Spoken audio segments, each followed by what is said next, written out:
Okay guys, this is a short video on the setup of the Pandora's box in my arcade cabinet. I had someone ask about what kind of harness and how do you get the extra two buttons beyond the standard Jamma buttons, and also what was the CRT that's being used, and some details on that. So here's a quick video on that.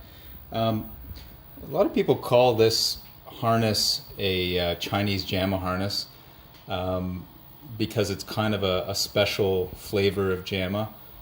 To be honest, from my perspective, I've never really looked at it as special because my Neo Geo machine is also a Jamma connector, and the additional pins for the additional buttons are on part of the Jamma connector that really doesn't affect the Neo Geo. So I can swap between my Pandora's box here and the Neo Geo on this extended Jamma harness. It has the additional conductors for those additional buttons, and the Neo Geo doesn't care. It doesn't make any difference whatsoever to the Neo Geo.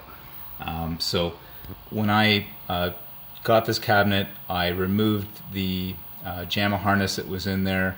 I added one of these 6-button Jamma harnesses, and it has all of the inputs that are required, and I can switch between my Neo Geo and my Pandora's box, or I've also had the other Pandora's boxes, the 3 and the 4 and the 5, and played around with some game elves, and they're all quite happy using this extended Jamma harness. So if you go on and you look at AliExpress, you look at the link that's provided for in the video, you can order harnesses like this from this manufacturer, but any of those extended Jamma harnesses that you see out there that are for 6 buttons are going to work just fine.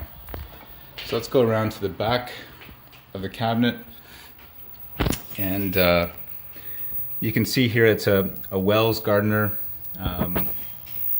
chassis, and it's a bit hard to see.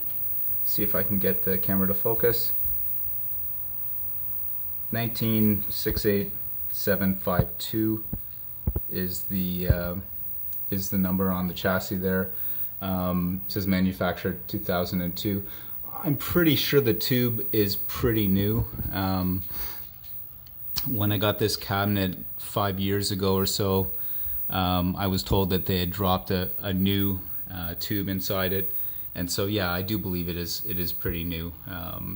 But for me, I've spent a fair amount of time tuning it and kind of getting the contrast just right, getting the focus just right, and I've worked on other arcade machines and used a tube rejuvenator and whatnot, and I think that if you're willing to invest the time to adjust all of the pots that are available, either on the neck here on the CRT, we can see along the top there, or if you have a supplemental harness, or sometimes your adjustment pots are going to be on the actual PCB, you can really get a nice picture even on a tube that's older.